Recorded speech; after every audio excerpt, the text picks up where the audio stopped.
nakatipid ng malaki yung customer natin dito. Yan, kasi gusto niya dati, papalitan na niya ng buong makina dahil lumubog nga sa baha.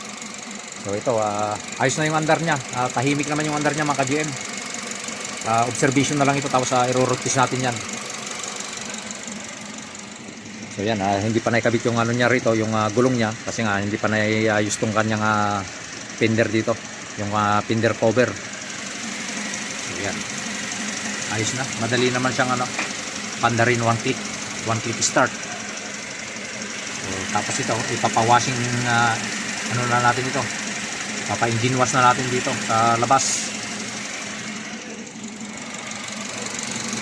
So yan, ayos na, malaki na tipid ng customer natin dito. Tuwang-tuwa yung customer natin ngayon kasi nakatipid siya ng malaki.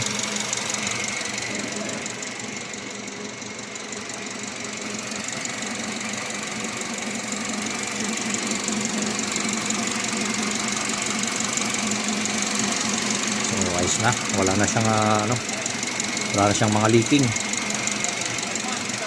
So bali to, kasi hapon na ngayon, bali bukas i-rotate natin para malaman natin yung performance ng makina kung ayos na ayos ba. So, like and share po yung ating mga videos. Yan, i-look na natin. Yan, one click naman siya mga ka-GM.